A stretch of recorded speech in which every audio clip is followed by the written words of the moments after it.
Allah'a şükürler olsun. Bu cumada sizinle beraber sohbet yapacağız. 55. ayete kalmıştık. Ben unuttum. Ama benim oğlan bana hatırlattı. 55. ayette kalmışız. Şimdi ben 55. ayete bir mana veriyorum. Ardından açıklayacağım. Fasbir, sabret. Yüce Allah Hazreti Cam. Fasbir, sabret. Yüce Allah, ama benim oğlan bana hatırlattı. 55. ayette kalmışız. Şimdi ben 55. ayete bir mana veriyorum. Ardından açıklayacağım. Fasbir, sabret. Yüce Allah Hazreti Peygamber'e sabret diyor. Hepimize söylüyor ya aslında. İnne va'dallahi hakkun. Allah'ın vaadi gerçektir, haktır. Yani mutlaka gerçekleşecektir. Vestağfir li zembike. Günahına istiğfar et. Af dile. Ve sebbih bihamdi rabbike. Rabbini hamd ile, övgü ile tesbih et. Vel aşiyyi vel ibkar. Bil aşiyyi vel ibkar. Gece ve gündüz, akşam ve sabah. Akşam ve sabah Rabbini tesbih et.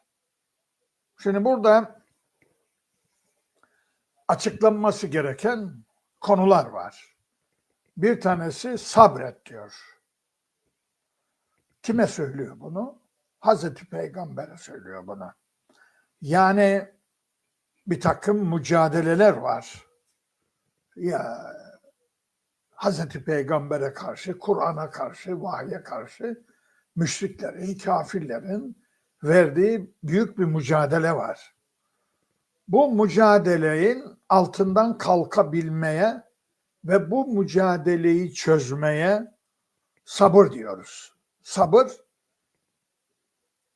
belaların, problemlerin altına ezilmek değil, pasiflik değil, tam tersine o problemleri çözme olayıdır. Göğüs germe olayıdır. Problemlere, belalara göğüs germeye sabır diyoruz. Sabrı yanlış anlatmışlar bize yani. Anlıyor musunuz? Zengine zekat vermek düşermiş, fakire de sabretmek düşermiş. Yani devamlı muhtaç olsun, elini ovuştursun manasına değil. Fakire sabır düşer demek, fakir de çalışacak, gayret gösterecek, o da kazanacak, o da zengin olacak. O dilencilikten, o zekat verilen kişi olmaktan kendini kurtarmaya sabır diyoruz. Meseleyi anladınız. Şimdi bu Yüce Allah diyor ki işte bu dine karşı çıkanlar da karşı sen göğüs ger, onlara göğüs ger, problemleri çöz. Seni problemleri çözmek için gönderdim. Seni bu insanları kurtarmak için gönderdim. Kurtuluş için gönderdim seni ben. O zaman o görevi yerine getirmen sabırdır işte. Olay budur. Ama aynı zamanda bu bize de hitaptır bu. Sabret. Yani ben şimdi okudum bunu, bana hitap ediyor. Siz duydunuz bunu, size hitap ediyor. Sabret. İnne vaadallahi hakkun. Allah'ın vaadi gerçektir. Bu ne demektir? Birkaç manaya almamız gerekiyor bunu. Bir tanesi Allah'ın vaat ettiği mahşer, ahiret, kıyamet mutlaka kopacaktır. Mahşerde mahkeme-i kübra, büyük mahkeme mutlaka kurulacaktır. İyiler ödüllerini, kötüler cezalarını görecektir. Yani mutlak adalet gerçekleşecektir. Allah'ın vaadi budur. Bir tanesi. Bu şekilde biz bunu cevaplandırabiliriz. Başka bir manası ne olabilir? Yorumu ne olabilir? Allah bu Allah'ın ayetlerine ve sana karşı mücadele verenlere karşı müminlere yardım edeceğine dair vaadi mutlaka gerçekleşecektir. Geçen hafta hatırlayın, yukarıdaki işte kaçıncı ayet? 51. ayette ne demişti Allah? Elbette ben peygamberlerime ve müminlere dünyada ve ahirette yardım edeceğim. Bu benim vaadimdir. Bu vaat mutlaka gerçekleşecektir. Bu dünyada veya ahirette veya ikisinde gerçekleşecektir. Böyle bir manada verebiliriz. İyilik mutlaka kötülüğü yenecektir. Bu benim vaadimdir diyor Allahu Teala. Bu da gerçekleşecektir. Sana şimdi düşen ne olacak? Sabretmek. İşte vestağfir li zenbike. Günahına istiğfar et. Günahına af dile. Peygamberin günahı mı var da af dileyecek? Böyle bir soruyu soracağız. Sormadan olmaz. Bu sorudan kaçamayız. Yani böyle bir mana verip günahına istiğfar et deyip soruyu sizin kafanıza bırakamam. Yani siz soracaksınız. Diyeceksiniz ki yani peygamberin günahı mı var? Bu hoca niye bunu cevaplandırmadı da böyle bıraktı gitti bizi. Efendim kafamızda soru kaldı. Nasıl olsa soru soramıyoruz ona deyip geçtip gitti diyen demeyesiniz diye ben soruyu kendim soruyorum. Şimdi bu hitap peygambere ise demek ki peygamberin günahı var ki ona diyor ki günahını affet. Peygamberler günah veya hata işlerler mi diye bir soru soracağız. Bu sorunun cevabına ta ilk insandan cevap verebiliriz. Adem peygamber günah işledi. Kovulacak kadar. Suç işledi. Kovuldu. O da günahına af diledi. Rabbena zalemna enfusena ve illem tağfir lena ve terhamna lenekunenne minel hasirin dedi. Bu Adem Aleyhisselam'ın tövbesidir. İstiğfarıdır. Nerededir bu? Araf 23. Şimdi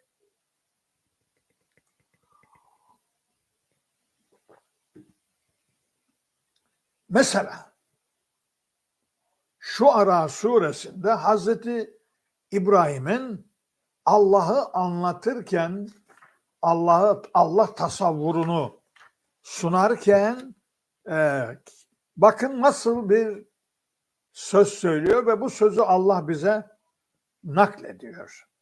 Vellezî o Allah ki Allah'ı anlatıyor. Etma'u dilerim, isterim. En yağfirali hatiyeti benim hatamı bağışlamasını, affetmesini dilerim. Yevmeddin o mahkeme gününde, o ceza ve mükafat gününde benim hatamı bağışlamasını istediğimdir. O Allah. Allah anlatıyor. Demek ki İbrahim Aleyhisselam kendisinin hata işlediğini, işleyebileceğini söylüyor. Yani kendisi itiraf ediyor burada. Dolayısıyla şunu bileceğiz. Mesela bizim peygamberimiz de Tahrim suresinin 1. ayetinde Allahu Teala yaptığı hatadan dolayı onu sorguluyor. Ya eyyühen nebiyyü, ey peygamber, ey nebi, lime tuharrimu ma ahallallahu lek. sana helal kıldığımı nasıl, niçin haram kılarsın? Tebtagi merlate ezvacik. Hanımlarının, eşlerinin rızasını kazanmak için benim helalımı haram yaparsın. Niçin diye sorguluyor. Demek ki Peygamberimiz yanlış bir fetva veriyor, yanlış bir karar veriyor ve onun için bu dünyadayken sorguluyor onu Allah. Olay bu. Yani ben size şimdi ne anlattım? Şöyle diyelim, siz okurken beni hocalar dinliyorsa şöyle okumuşlardır. Peygamberlerin özellikleri vardır. Bunlardan bir tanesi İsmettir. Ne demek İsmet? Günahsız demektir. Şimdi biz bu yanlışı düzeltiyoruz şimdi ama şöyle düzeltiyoruz. Bizim açımızdan bakınca peygamberlik müessesesine biz onu günahsız görürüz, İsmet görürüz. Bana göre anam İsmet'tir, günahsızdır. Aşağıdan yukarı bakınca öyle gözükür. Çok büyük görürüz insanları. Yani günahsız görürüz, hatasız görürüz. İşte benim başbakanım, benim reis-i cumhurum, benim alimim, benim mezhep imamım böyledir, benim tarikat şeyhim hatasızdır, ismettir, günahsızdır falan görürüz. Öyle değil. Allah tarafından bakınca herkes günah işler, suç işler. Veya hata eder. Hata işler. Şimdi hangi gözlükle baktığımız önemli. Bunu açık ve net söylüyorum size. O kadar ayırıyorum ki işi. Yani o kadar net ayırıyorum ki yani nasıl anlatayım onu size? İneği soyarken kasap iyi kasap değilse deride et bırakır. İyi kasaplar deride et bırakmaz. Mükemmel soyar. Ben de size mükemmel soyuyorum. Et bırakmıyorum yani. Anlıyorsunuz değil mi? Şimdi demek ki peygamberler günah demeyelim ama hata işlerler diyelim. En azından böyle söylemek mecburiyetindeyiz. Onun için burada diyor ki "Vestağfir li zembike." Vestağfir li zembike. Günahına istiğfar et. Sadece burada demiyor bunu. Muhammed Suresinin 19. ayeti olması lazım. Orada da söylüyor. Vestağfir li zembike ve lil mu'minine vel mu'minat. Ya Muhammed günahına istiğfar et. Mümin erkeklerle mümin kadınların günahına da istiğfar et. Yani orada da bu emri veriyor peygamberimize. Dolayısıyla şimdi şunu anladık. İnsanın olduğu yerde hata vardır, günah vardır, suç vardır. Olay bu. Tabii bu bizim şeyimizde maalesef literatürümüzde biz mezhep alimlerimizi, imamlarımızı hatasız görürüz. Onları tenkit edemeyiz. Onları sorgulayamayız. Onlar ne dediyse ayet gibidir yani. Hiç. Onlar hata yapmaz. Benim tuttuğum lider hata yapmaz. Benim şeyhim hata yapmaz.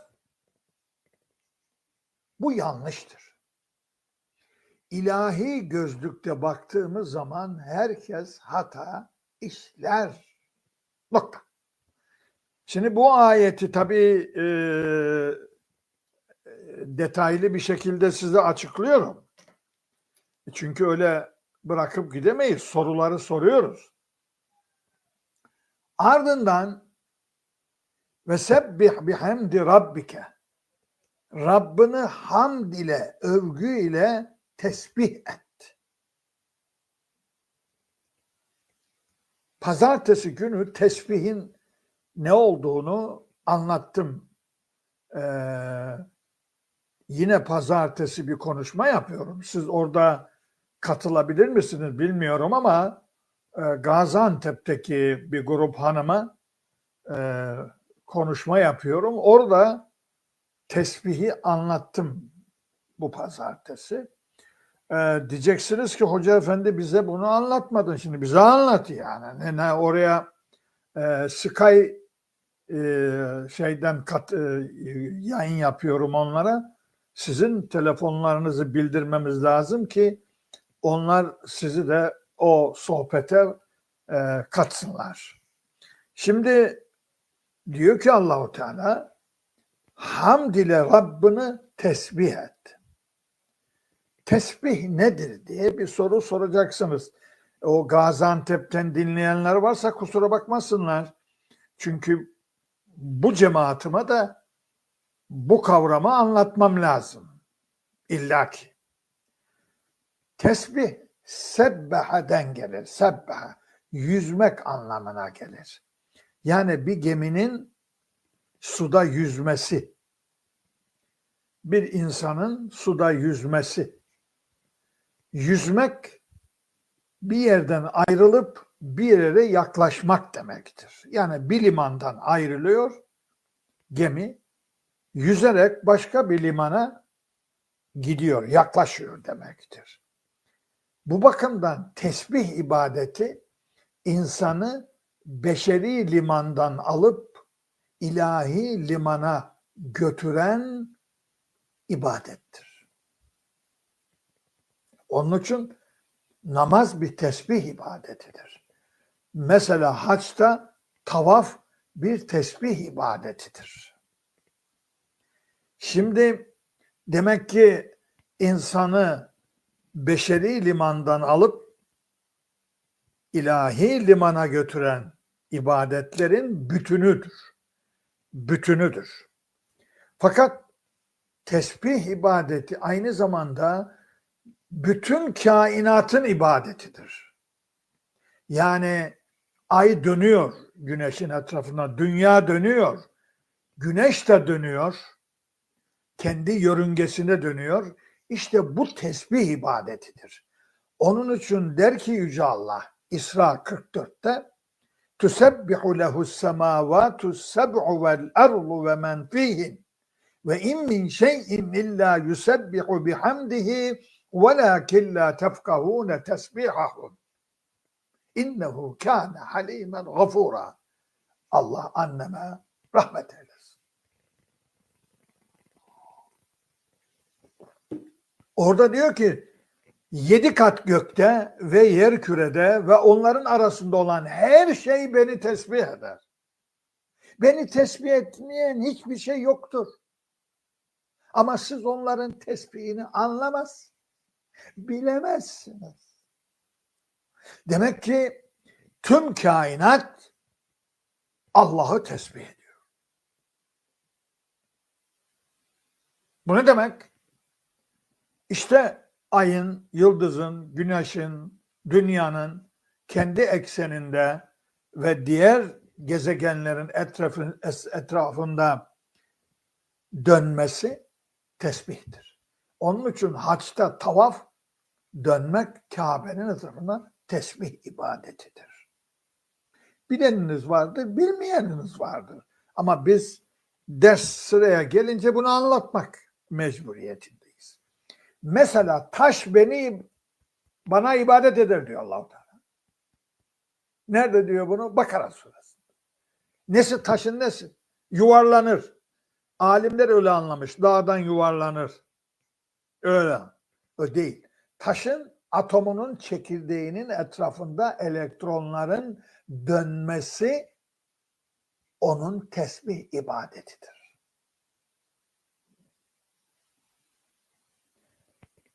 Bütün kainattaki varlıklar Allah'ı nasıl tesbih eder? Başka türlü tesbih şekli var mı diye bir soru sorabilirsiniz. Tabii ki. Mesela bir karınca, bir çiçek. Ben ona bakıp onun yapısını görüp onu yaratan kudrete varmış olmam o çiçeğin tesbih etmesidir. Çünkü benim aklımı aldı, yüzdürdü, Allah'a götürdü. Onu yaratan kudrete götürdü. İşte tesbih bu. O çiçek tesbih yaptı. Anlıyor musunuz? Herhangi bir varlık. Gözlemliyorsunuz. O eserden müessire gidiyorsunuz. Allah'a gidiyorsunuz. Kim yaptı onu? O eseri yaptı. Ne yaptı? Senin aklını aldı, yüzdürdü, götürdü Allah'a. Bak böyle bir varlık var. Yaratıcı, kudret var. Dedirtti sana. İman et. İşte bu. İşte olay bu. İşte tesbih bu. Her varlık bu açıdan Allah'ı tesbih eder. Güneşe bakıyorsun. Hazreti İbrahim aya baktı. Yıldızlara baktı. Önce yıldızlara, sonra aya, sonra güneşe baktı ve sonra Allah'a vardı. En'am suresinde anlatıyor bunu Allah-u Teala. Şimdi oraya girmeme lüzum var mı? Yok. Efendim ama olay bu. Yani kainattaki tüm varlıklar insanın aklını Allah'a götürecek güçte, onu iman ettirecek güçte bir tesbih ibadeti yapar. Bizim aklımızı yüzdürür, götürür. Şimdi tabii burada biraz fazla kaldık. Tesbih ibadetini anlattık. Onun için ibadetlerin tümü tesbihtir. Zikirdir. Namaz kıl derken Allah Rum suresinde tesbih et diye söyler. Gidelim oraya. Nerededir o? Burada yakındadır. Buralardadır. Bakın bu. Efendim Rum suresi dedik ya. Aha. Burada bak.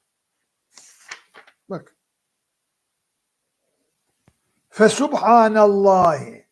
Allah'ı tesbih et. Hine tümsune ve hine tusbihun. Akşam ve sabah vaktine. Yani namaz kıl demektir. 2 vakit burada anılıyor. 2 vakitte altta anılıyor. Ve lehul hamdu. Hamd. Aynı zamanda namaz hamd ibadetidir. Onun için elhamdülillah diye okuyoruz. Onun için Subhaneke'yi okuyoruz. Tesbih. Şimdi demek ki dönelim bizim şeyimize. Şimdi ibadetlerin biliyorsunuz rükünleri var. Farzları var. Mesela namazın, haccın falan rükünleri var. Kurbanın mesela. Bismillahi Allahu Ekber demek kurban kesmenin şartıdır yani. Efendim. Tesbihin şartı da hamd etmektir.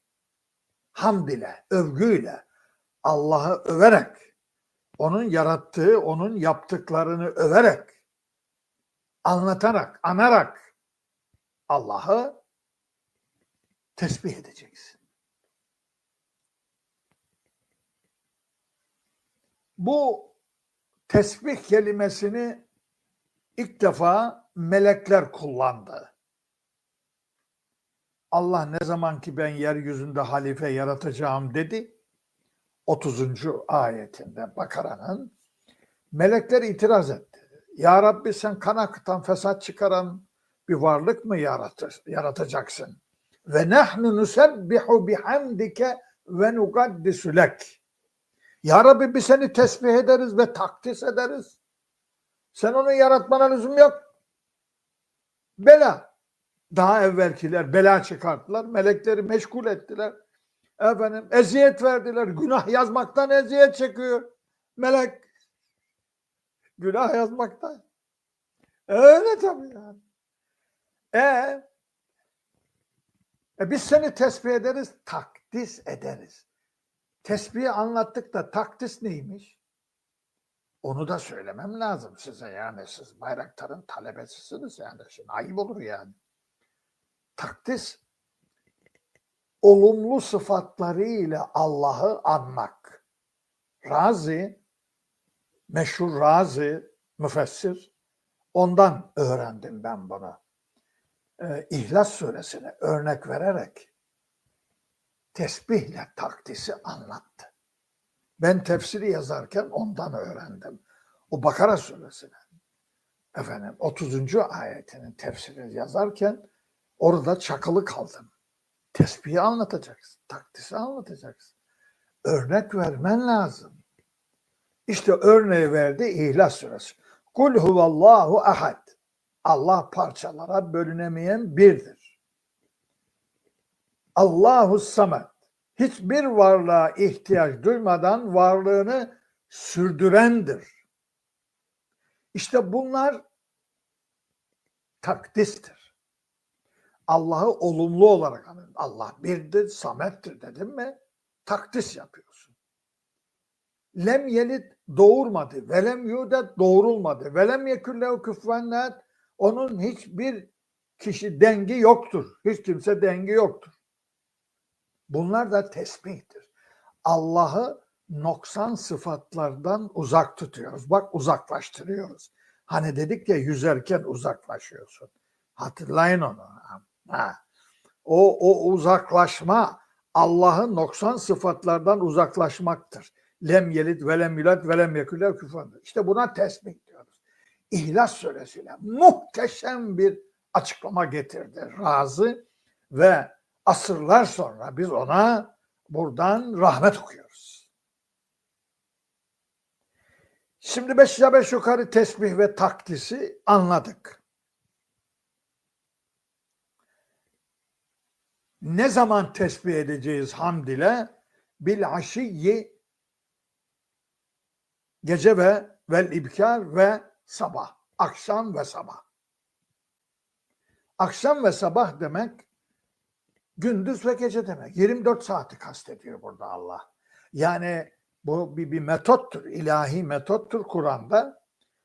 Parçayı anarak bütünü kasteder. Yüzü anarak bütün benliği kasteder. Anlıyor musunuz? Bu ilahi metottur. Tefsir yaparken bunu mecburen anlattık, izah ettik. Burada parçadan bütüne gidiş vardır diye. Burada da parçayı anarak bütünü kastediyor. Yani akşam sabah diyor ama 24 saati kastediyor. Gündüz ve geceyi kastediyor yani. Meseleyi anladınız. Şimdi bu ayet 25 dakikamızı aldı. Bir ayet. Neyse bir ayet daha yapalım. İnnellezîne yücadilûne fî âyâtillâhi. Allah'ın ayetleri hakkında mücadele verenler bi gayri sultanin etâhum. Onlara gelen hiçbir delil olmaksızın Allah'ın ayetleri hakkında mücadele verenler. Sadece nedir? Delilleri yoktur. Sadece ne vardır? İn fi sudurihim illa kibrun. Onların sinelerinde, gönüllerinde sadece bir kibir vardır. Mahum bi baligi. Ama o kibre asla kavuşamayacaklar. Asla elde edemeyecekleri bir kibirlerinden dolayı kendilerine hiçbir delil gelmeden benim ayetlerim hakkında mücadele verenler. Festaiz billah. Allah'a istiğfar edin. Bu bir günahtır. Bu bir suçtur. İnnehu huves semi'ul basir. Allah her şeyi işiten ve her şeyi görendir. Siz benim ayetlerim hakkında mücadele verirken, benim ayetlerime muhalefet ederken benim ayetlerime karşı koyarken ne dediğiniz işitiyorum ve nasıl davrandığınızı da görüyorum dedi ayette. Şimdi bu ayeti açıklayalım, irdeleyelim. Her devirde, her peygamber döneminde Allah'ın o peygamberlere gönderdiği vahiy ile o ayetlerle mücadele vermişlerdir. İnsanlar, inanmayanlar, inkar edenler mücadele vermişlerdir. Muhalefet etmişlerdir. Karşı çıkmışlardır. Ama bir gayri sultanin etav. Onlara gelen bir delil olmadan, yani bilimleri olmadan, ilimleri olmadan, bilgileri olmadan bu mücadeleyi vermeye çalışıyorlar. Bu aynı benzerini Allah Hac suresi 3. ayette söyler. Ve minen nas, insanlardan bazıları, men yücadilü fillahi, Allah hakkında mücadele verir, bi gayri ilmin, bilgisizce, ve yettebi'u külle şeytanin merid, o kovulmuş şeytana tabi olur. Bakın, bilgisiz, Allah hakkında, Allah'ın lehinde veya aleyhinde konuşmak insanı şeytana götürür. Bilgi, bilgi, bilgi. Sen Allah hakkında konuşuyorsan, dini hakkında konuşuyorsan bileceksin dinini. O kitabı, o Kur'an'ı bileceksin. Nokta. 8. ayetinde de şöyle söylüyor. Ve minen nasi men yücadilu fillahi bi gayri ilmin ve la huden ve la kitabin munir. Hac suresi 8. ayet. 5 ayet sonra tekrar bir daha söyledi. İnsanlardan bazıları vardır, benim hakkımda mücadele verirler. Ne bilimsel bilgileri var, ne rehberleri var, ne de aydınlatıcı kitapları var. Benim hakkımda mücadele veriyor. Ne Allah'ı müdafaa edebilirsin bilgisiz, ne de aleyhinde konuşabilirsin. Ne de onun ayetleri hakkında olumsuz konuşabilirsin. Muhteşem. Bakın, o ayetlere gittim. Yine anama rahmet okuyorum. Tabii bu her kelime ona gidiyor da. Şimdi ya adamın diyor Allah-u Teala bilgisi yok, delili yok, bir şeysi yok. Benim ayetlerim hakkında konuşuyor. Bu bir suçtur. O zaman istiğfar edeceksin. İstiğfar edeceksin bana. Ben senin ne dediğini de duyuyorum, ne yaptığını da görüyorum. Dikkat et. Dedi. Şimdi tabii burada bitirelim. Başka bir konuya girecek ama farklı açılardan 2 ayet yapabildim. Bu akşam öyle oldu. Efendim ben size selam, sevgi ve saygılarımı sunuyorum. Sizlere Allah'a emanet ediyorum. Hoşça kalın. İyi geceler efendim.